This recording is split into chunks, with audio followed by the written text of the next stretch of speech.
Bem-vindos para mais um estudo online, Ministério Fogo Santo. Quem vos fala é o pastor Diego e eu espero que você esteja bem. O nosso estudo hoje é sobre o arrebatamento, um assunto muito importante, um assunto que requer que nós conheçamos e entendamos o que o Senhor realmente falou sobre esse assunto. Vamos abrir a nossa Bíblia em Mateus 25, versículo 1. Então, o reino dos céus será semelhante a 10 virgens que, tomando as suas lâmpadas, saíram ao encontro do esposo. E 5 delas eram prudentes e 5 loucas. As loucas, tomando as suas lâmpadas, não levaram azeite consigo. Eu quero ler o versículo 8, 9 e 10. E as loucas disseram às prudentes: dai-nos do vosso azeite, porque as nossas lâmpadas se apagam. Mas as prudentes responderam dizendo: não seja o caso que nos falte a nós e a vós. Ide antes aos que o vendem e comprai-o para vós. E tendo elas ido comprá-lo, chegou o esposo, e as que estavam preparadas entraram com ele para as bodas, e fechou-se a porta.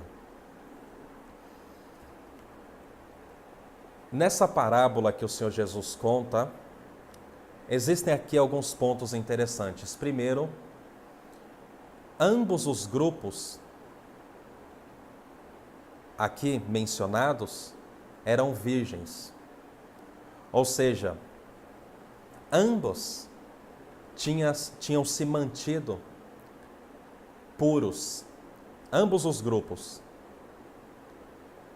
Virgens, 10 virgens. 5 prudentes, 5 tolas. Mas eram virgens. Elas estavam preparadas, reservadas, separadas para o esposo. Mas mesmo assim, 5, apesar de serem virgens, separadas, reservadas somente para o esposo, mas elas eram tolas. Olha como o Senhor Jesus é detalhista. Ele não bate palma e diz: olha, eram 10 virgens, que maravilha. Não, eram virgens, mas 5 eram tolas. 5 não tinham azeite na reserva. 5 ficaram simplesmente despreparadas. Olha só, despreparadas. Ou seja, essas 5 virgens tolas não se prepararam. Não se prepararam. Não se aprontaram para a chegada do esposo. E a Bíblia diz que quando a porta fechou, elas ficaram do lado de fora. Elas ficaram do lado de fora. Apocalipse 19, versículo 7, vai nos dar uma dica para que possamos continuar nos aprofundando nesse assunto. Regozijemo-nos e alegremo-nos e demo-lhes glória, porque vindas são as bodas do Cordeiro, e já a sua esposa se aprontou. E foi-lhe dado que se vestisse de linho fino, puro e resplandecente, porque o linho fino são as justiças dos santos. E disse-me: escreve, bem-aventurados aqueles que são chamados à ceia das bodas do Cordeiro. E disse-me: estas são as verdadeiras palavras de Deus. É engraçado, e interessante e importante que aqui em Apocalipse, João, no meio de tantas revelações, recebe uma revelação de uma esposa que se aprontou para o Cordeiro de Deus, que é o Senhor Jesus Cristo. Aqui em Apocalipse, essa esposa, graças a Deus, ela tinha se preparado, ela tinha se aprontado. E a Bíblia diz que as vestes, o vestido que ela estava vestindo, era produzido por causa das obras de justiça que ela praticou. Então, um fator muito importante na caminhada e sobre o arrebatamento é que nós precisamos nos preparar. Como que está o nosso coração? Como que está a nossa mente? Como que está a nossa família? Como que está o nosso comportamento? Como que estão as nossas conversas? Como que estão as nossas práticas? A nossa casa precisa estar em ordem. A nossa vida precisa estar em ordem. A nossa vida espiritual precisa estar de pé. A nossa família precisa ser um exemplo. E você precisa estar fazendo a vontade de Deus na tua vida. Você precisa praticar as justiças, obras justas, obras puras. Você e eu, nós precisamos ter as mãos limpas, o coração puro, os lábios puros, a mente de Cristo, e Deus no coração, e o Espírito Santo dentro de nós, sem entristecermos o Espírito Santo. 1 Tessalonicenses, capítulo 4. 1 Tessalonicenses, capítulo 4,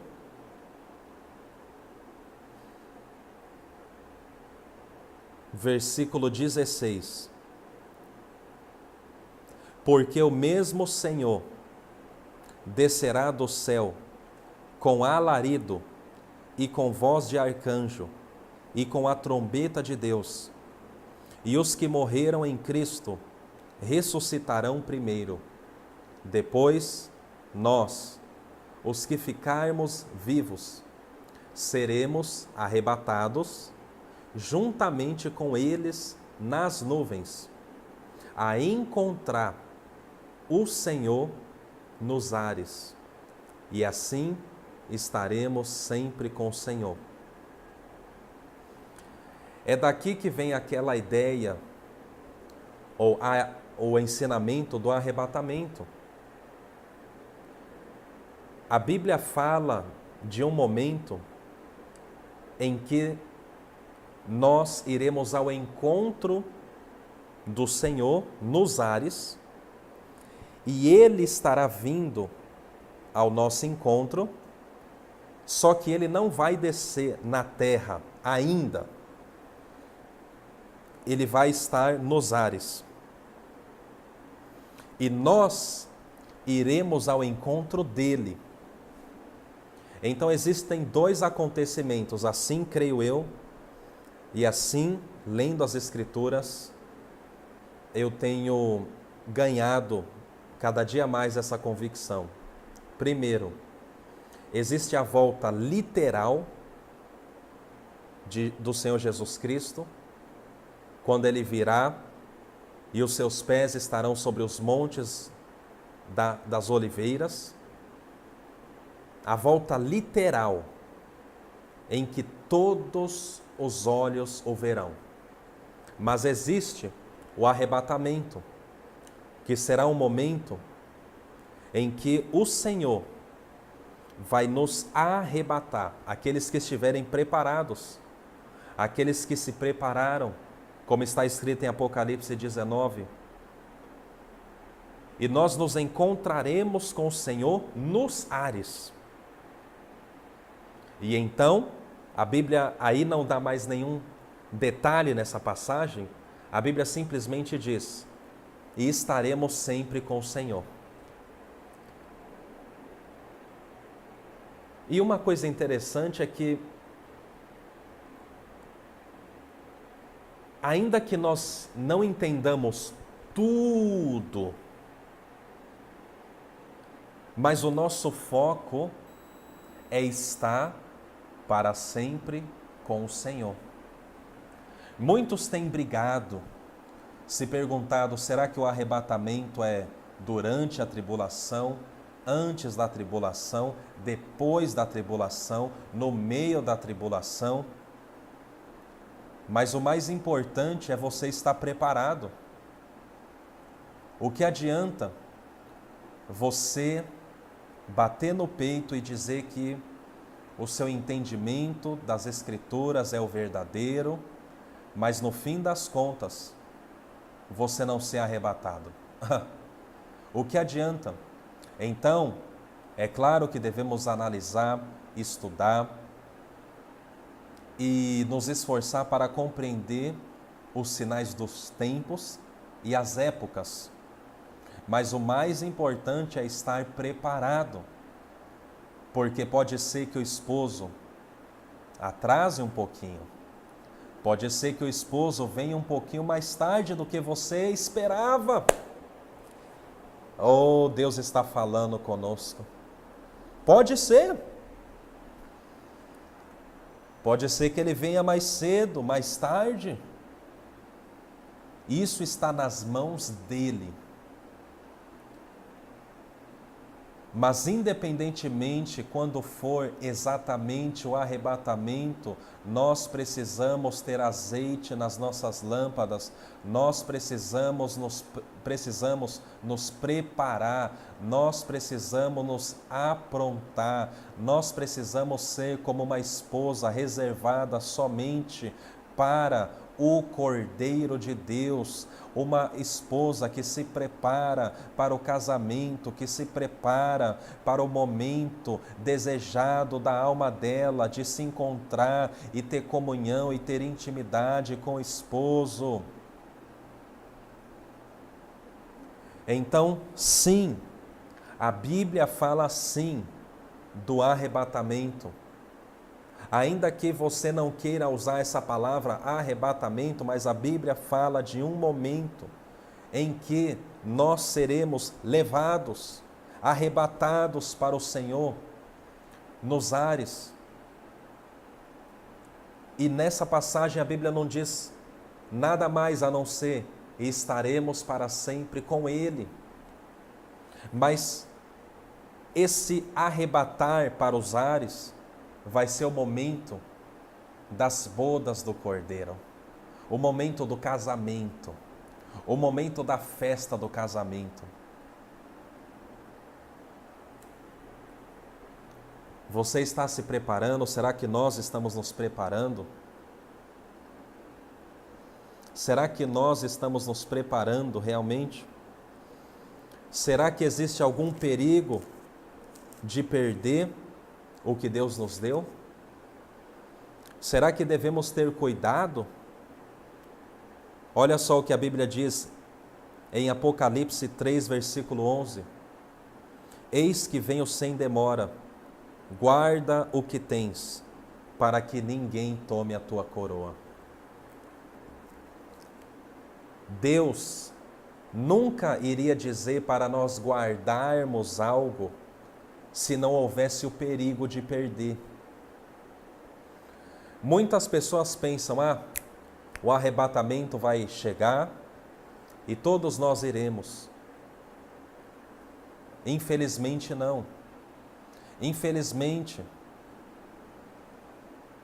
aqueles que irão, serão aqueles que guardaram o que tinham. Serão aqueles que guardaram as suas vestes, a sua coroa, a vida eterna, que guardaram o mistério do Evangelho em um coração puro, que guardaram a palavra de Deus no coração para não pecarem contra Ele. Então, o mais importante sobre o arrebatamento é estar preparado. O mais importante, quando se trata do casamento do cordeiro com a sua esposa, é estar preparado. É aí que muitas das vezes as pessoas perdem o foco. O mais importante é estar preparado. E eu quero perguntar para você no dia de hoje: você está preparado? Você está se preparando? Você está todos os dias andando de uma maneira vigilante, sabendo que a qualquer hora o amado da tua alma pode voltar? Eu quero orar por você. Feche os olhinhos. Senhor Jesus, nós queremos estar preparados para a tua volta. Nós queremos estar preparados como uma esposa que tem vestes de linho fino, resplandecente, puro, alvo. Queremos, ó Deus, estar preparados para a tua volta, preparados para nos encontrar com o Cordeiro de Deus, preparados para o arrebatamento. Senhor Jesus, nos ajude a nos mantermos longe de tudo aquilo que vem para nos distrair, de tudo aquilo que vem para tirar o nosso foco, de tudo aquilo que vem para nos desviar do caminho. Nos ajude a guardar o que temos, nos ajude a guardar a Tua palavra em nosso coração. Nos ajude, Senhor, se há alguma área da nossa vida em que não temos estado vigilantes, pedimos perdão, pedimos que o Senhor venha perdoar e nos purificar pelo sangue do Teu amado Filho Jesus Cristo, que derramou Seu sangue como propiciação pelos nossos pecados, como substituição pela nossa vida, para que nós não entrássemos em condenação eterna. Portanto, Deus Todo-Poderoso, eu peço que a partir desse dia, a partir desse momento, nós possamos, em nome de Jesus, a partir do dia de hoje, possamos estar alertas, acordados, de olhos abertos, vigilantes, porque o Senhor disse: eis que venho sem demora, guarda o que tens, para que ninguém roube a tua coroa. Nos ajude, meu Deus, a guardar a nossa família, nos ajude a guardar a tua palavra em nosso coração, nos ajude a guardar os teus princípios, nos ajude a guardar os princípios do Evangelho, nos ajude a guardar o mistério do Evangelho em um coração puro, em uma consciência limpa, em nome de Jesus. E se havia alguma coisa prendendo essa pessoa para que a luz do Evangelho não brilhasse nos olhos dela. Eu repreendo todo o mal, no nome do Senhor Jesus, agora, e profetizo que essa pessoa seja colocada em liberdade, em nome de Jesus. Amém. Que Deus abençoe você. Compartilhe esse estudo. Continue nos escrevendo, testemunhando o que Deus tem feito na tua vida através desses estudos online. E que a mão de Deus repouse sobre a tua vida, a tua casa, a tua família, as tuas finanças, a tua vida emocional, tua vida espiritual, e que Deus venha te surpreender, e que até a volta do Senhor Jesus Cristo, tu venhas dar muito, muito, muito fruto. Deus te abençoe. Até a próxima. Fiquem com Deus.